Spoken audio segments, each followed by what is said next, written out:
खबरदार से है, भाजपा की सरकार पर नेता प्रतिपक्ष उमंग सिंगार के द्वारा मंत्री पर भाजपा की सरकार पर पीसी कर आरोप लगाए गए। भाजपा की प्रदेश महामंत्री कविता पाटीदार ने नेता प्रतिपक्ष उमंग सिंगार पर निशाना साधा और कहा कि पूर्व मंत्री उमंग सिंगार के वन मंत्री रहते हुए जो भ्रष्टाचार किया गया उसकी बिल्कुल जांच होनी चाहिए। 100 चूहे खाकर बिल्ली हज को चली। उन्होंने जो भ्रष्टाचार किया है उसकी जांच हो। माननीय मोदी जी ने कहा कि मैं ना तो खाऊंगा ना किसी को खाने दूंगा, जो उन्होंने किया है उसकी भी जांच होनी चाहिए। धार के निजी होटल में आज प्रधानमंत्री मोदी के नेतृत्व में केंद्रीय बजट प्रस्तुत किया गया। इस बजट 2025-26 के संबंध में भाजपा की प्रदेश महामंत्री राज्यसभा सांसद कविता पाटीदार के द्वारा प्रेस वार्ता की गई। इस प्रेस वार्ता में भाजपा के जिला अध्यक्ष महंत नीलेश भारती, ग्रामीण जिला अध्यक्ष चंचल पाटीदार, जिला पंचायत अध्यक्ष सरदार सिंह मेरा उपस्थित रहे। मीडिया से बातचीत होने पर प्रदेश महामंत्री राज्यसभा सांसद कविता पाटीदार ने कहा, वित्त मंत्री निर्मला सीतारमण ने जो बजट पेश किया है वो माननीय प्रधानमंत्री जी का संकल्प 2047 भारत संपूर्ण रूप से विकसित तब होगा उसको पूरा करते हुए दिख रहा है।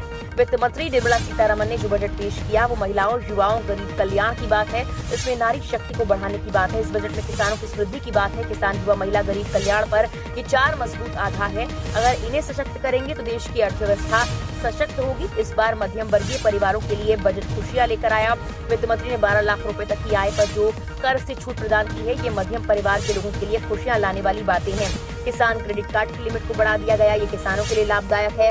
इस बार का बजट युवा, महिलाओं और एमएसएमई उद्योग को बढ़ावा देना, हेल्थ में मेडिकल की सीट बढ़ाने जैसे कई निर्णय लिए गए। रेलवे, स्वास्थ्य, शिक्षा 4 स्तंभों को बढ़ाते हुए मजबूत बजट देश की अर्थव्यवस्था को हम तीसरी सबसे बड़ी ताकत जल्द बनाने वाले हैं। इसी पर मंत्री उमंग सिंगार की भी जांच होनी चाहिए। इस सवाल के जवाब में कविता पाटीदार ने कहा, बिल्कुल जांच होनी चाहिए। 100 चूहे खाकर बिल्ली हज को। इस बजट के प्रावधान की मजबूती भी हमको मिलेगी, ये भी अभी आप सबके सामने है। बहुत बहुत धन्यवाद। दीदी, एक क्वेश्चन था, जो परिवहन विभाग में जो घोटाला उसको लेकर उमंग सिंगार ने एक पीसी करी थी, करोड़ों का आरोप लगा रहे हैं मंत्री पर। तो क्या वन विभाग में वन मंत्री रहते हुए उमंग सिंगार के कार्यकाल में करोड़ों के वन घोटाले हुए, तो उसकी भी जांच क्या भाजपा सरकार कराएगी? बिल्कुल होना चाहिए। आपकी बात से मैं सहमत हूँ।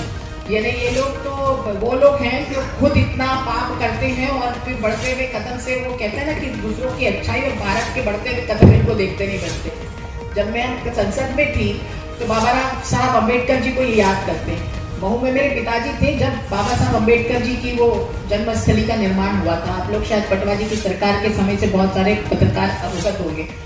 उस वक्त कभी भी कांग्रेस ने बाबा साहब अम्बेडकर को याद नहीं किया। अगर अभी का माननीय प्रधानमंत्री जी का आप अगर सुनेंगे भाषण तो आप लोग को पता चलेगा कि बाबा साहब अम्बेडकर जी को हराने के लिए, बाबा साहब अम्बेडकर जी की राह में कांटे बोने के लिए कांग्रेस ने कोई कसर नहीं छोड़ी थी।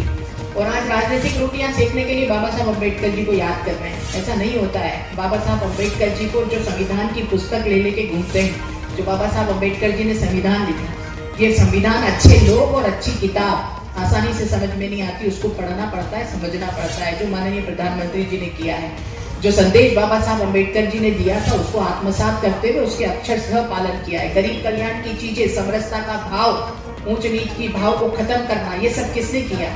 माननीय प्रधानमंत्री आदरणीय मोदी जी ने किया। कांग्रेस ने कभी नहीं किया। वो तो अपने शासनकाल में ये बोलते थे कि 1 रुपये ऊपर से भेजते तो नीचे 15 पैसे पहुंच जाते। तो भ्रष्टाचार के वो बीच के 85 पैसे कहाँ गए, उस पर कभी नहीं की। तो ये वही बात है। तो जरूर जांच होनी चाहिए। ये मैं भी आपकी बात का समर्थन करती हूँ। सवाल आप सदन में